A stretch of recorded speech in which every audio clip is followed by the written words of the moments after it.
ഇന്നത്തെ സ്പെഷ്യലേ ഒരു തലക്കറിയാണേ. നോക്കിക്കേ, ഷാപ്പിലെ കറി തോറ്റുപോലും. നോക്കിക്കേ, അടിപൊളി ടേസ്റ്റുമാണ്. ഇത് ഉണ്ടാക്കിയൊന്ന് സ്പെഷ്യൽ രീതിയാണ്. നമ്മുടെ ഈ മീൻ സ്പെഷ്യൽ കറി ഉണ്ടല്ലോ, മീൻ തലക്കറി, അതുണ്ടാക്കണമെങ്കിൽ കുക്കർ വേണം കേട്ടോ. അതിലേക്ക് പറ്റില്ല. നമുക്ക് നോക്കിയാലോ. ഇതാണ് നമുക്ക് കിട്ടിയ തല. രണ്ട് തലയുണ്ട്. അപ്പൊ ഇതുകൊണ്ട് നമുക്കൊന്ന് കുക്കറിലാണ്, ഒരു കഷ്ണം വാലും ഉണ്ട്. അപ്പൊ ഇതിനോട് കൂടി നമുക്ക് കുക്കറിലൊന്ന് ശരിയാക്കി നോക്കാവേ. ആദ്യം നമുക്ക് ഇതൊന്ന് ക്ലീൻ ചെയ്തെടുക്കാം. ഒന്ന് അങ്ങോട്ട് പൊളിച്ചെടുക്കാവേ, അല്ലെങ്കിൽ അതിനകത്തൊന്നും കയറിയല്ലോ. ഞാനിതൊന്ന് പൊളിച്ചു വെച്ചിട്ടുണ്ട്. അത് ഫുള്ളായിട്ട് ഇട്ടില്ല. അത്യാവശ്യം നമുക്ക് ഒന്ന് മസാലയൊക്കെ ഒന്ന് പിടിക്കണമല്ലോ. അപ്പൊ അതുകൊണ്ട് ഞാൻ ജസ്റ്റ് ഒന്ന് ഒന്ന് ക്ലീൻ ചെയ്ത് പൊളിച്ചു വെച്ചിട്ടുണ്ട്. നമുക്ക് ഇതിലോട്ട് ഒരു കുറച്ച് ഉപ്പം ഇട്ട് വെക്കാവേ. കുറച്ച് ഉപ്പ് മാത്രം ഇട്ടിട്ട് ബാക്കിയുള്ള കാര്യങ്ങൾ ഇതിന് ശേഷം ചേർക്കാം. ഇനി നമുക്ക് വേണ്ടത് നല്ലോണം ഒരു കഷ്ണം ഇഞ്ചിയും പിന്നെ ഒരു കുടം വെളുത്തുള്ളി. ആദ്യം നമുക്ക് ഒരു കുടം വെളുത്തുള്ളി നന്നാക്കി എടുക്കാം. അതുപോലെ തന്നെ ഒരു കഷ്ണം ഇഞ്ചി എടുത്തു വെച്ചിട്ടുണ്ട്. ഇത് രണ്ടും നമുക്കൊന്ന് ചതച്ചെടുക്കാം കേട്ടോ, ഒന്ന് ക്ലീൻ ചെയ്തിട്ട്.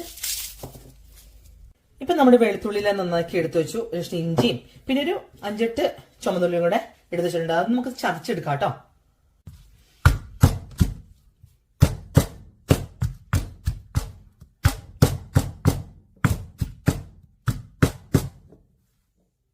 നമ്മുടെ ഇഞ്ചിയും വെളുത്തുള്ളിയും ചുമന്നുള്ളിയും എല്ലാം കൂടെ നന്നായിട്ട് ചതച്ചു വെച്ചിട്ടുണ്ട്.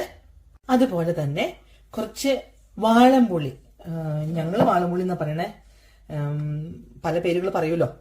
അപ്പം ഈ വാളംപുളി ഞാൻ ചൂടുവെള്ളത്തിൽ കുതിർത്തി വെച്ചേക്കുവാണ്. അപ്പൊ നമുക്കൊന്ന് മിക്സ് ചെയ്തിട്ട് അതൊന്ന് അരിച്ചെടുക്കാം കേട്ടോ. അതും കൂടെ നല്ല ക്വാണ്ടിറ്റി ഉണ്ട്. ആദ്യമേ തന്നെ നമുക്ക് കുക്കറിലോട്ട് നമ്മളെടുത്ത് കഴുകി വെച്ചേക്കുന്ന, ജസ്റ്റ് ഉപ്പ് മാത്രം ഇട്ട് വെച്ചേക്കുന്ന മീൻ തലകൾ ഓരോന്ന് പെറുക്കി അങ്ങോട്ട് വെക്കാവേ.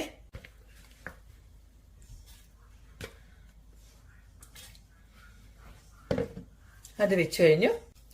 അതിന് മേലോട്ട് നമ്മൾ ചതച്ചു വെച്ചേക്കുന്ന ഇഞ്ചിയും വെളുത്തുള്ളിയും ഒക്കെ അങ്ങോട്ട് നിരത്തിയിടാം.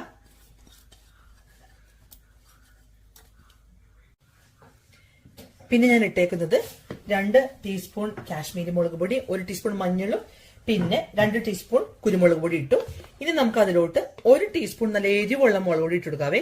ഇത് അത്യാവശ്യം ക്വാണ്ടിറ്റി ഉണ്ട്. അപ്പൊ നല്ല എരിവുള്ള മുളക് പൊടി കൂടി ഇട്ട് കൊടുത്തു. തലക്കറിക്ക് ഇച്ചിരി എരിവില്ലെങ്കിൽ ഒരു രസമില്ലല്ലോ. അപ്പം അതും കൂടി ഇട്ട് കൊടുത്തിട്ടുണ്ട്. ഇനിയിപ്പോ നമുക്ക് അതിലോട്ട് നമ്മള് എടുത്തു വെച്ചേക്കുന്ന വാളംപുളിയുടെ വെള്ളം, അത് മിക്സ് ചെയ്തെടുത്ത വെള്ളം 1 കപ്പ് കൊടുത്തു. അതും കൂടെ ഒഴിച്ചു കൊടുക്കുവാണേ. കുറച്ച് വെളിച്ചെണ്ണ ഒഴിച്ചു കൊടുക്കാം. നമ്മള് കുറച്ച് ഉപ്പ് ഇട്ടതാണ് ഓൾറെഡി, കുറച്ചും കൂടെ ഉപ്പിട്ട് കൊടുക്കുവാണേ. ഞാൻ ഇതിലൊരു സൂത്രം കൂടെ ഇടുന്നുണ്ട് കേട്ടോ. നല്ല ചുമന്ന പച്ചമുളക്, ഇത് വേണമെങ്കിൽ ഇട്ടാൽ മതി, പക്ഷെ ഇത് ഞാൻ ഒരെണ്ണം കൂടി ഇടുവാണേ. ഞാൻ കുറച്ച് കറിവേപ്പില, ഒരു 1/2 കപ്പ് വെള്ളം കൂടെ ഒഴിച്ചു കേട്ടോ. അപ്പം ഇനി നമുക്കത് പതുക്കെ ഒന്ന് അടച്ചു വെച്ച് അങ്ങോട്ട് വേവിക്കാം. നമ്മളൊരു 3 വിസിലടിച്ചു. പ്രഷറെല്ലാം പോയി. നമുക്ക് തുറന്നു നോക്കാം കേട്ടോ. നോക്കിക്കേ, കുക്കറിലുണ്ടാക്കിയ മീൻതല നോക്കിക്കേ,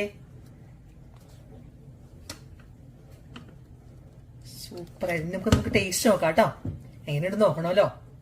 നല്ല തിക്കാണ്, വെള്ളം എല്ലാം കറക്റ്റ് പാകായിരുന്നു കേട്ടോ. നമുക്കിതൊന്ന് ചൂടാറി കഴിയും. പിന്നെ എപ്പോഴും നമുക്ക് എല്ലാം ഒന്ന് പിടിച്ചേ വേണ്ട ടേസ്റ്റ്. നമുക്കൊന്ന് ചൂടാറി കഴിയുമ്പോ നമുക്ക് ടേസ്റ്റ് നോക്കാം. ഇപ്പൊ നമ്മൾ കറി ഉണ്ടാക്കിയിട്ട് കുറച്ച് നേരമായി. ചൂടൊക്കെ ആറി. ഒന്ന് നോക്കാവേ. നന്നായിട്ട് കുറുകി, കുറച്ചും കൂടി ഒന്ന് കുറുതായി. അപ്പൊ നല്ല ടേസ്റ്റ് ഒട്ടും മോശമല്ല, അടിപൊളിയാണ്. അപ്പൊ എല്ലാവരും ഒന്ന് ട്രൈ ചെയ്തിട്ട് അഭിപ്രായം പറയണം കേട്ടോ. എളുപ്പമാണല്ലോ, ഒരുപാട് സമയവും വേണ്ട. അപ്പൊ മസ്റ്റ് ട്രൈ എന്ന് ഞാൻ പറയുള്ളൂ. അപ്പോൾ ഒരുപാട് വാചകമടിയൊന്നുമില്ലാതെ വളരെ എളുപ്പത്തിലുള്ള ചെറിയ ചെറിയ റെസിപ്പികളുമായിട്ട് നമുക്ക് വീണ്ടും കാണാം. എല്ലാവരും വീഡിയോകൾ കാണണം, അഭിപ്രായങ്ങൾ പറയണം, എന്തെങ്കിലും സജഷൻസ് ഉണ്ടെങ്കിൽ അറിയിക്കണം. അപ്പോൾ ഒരുപാട് സ്നേഹത്തോടെ ഇനിയും കാണുന്നവരേക്കും എല്ലാവർക്കും ബൈ.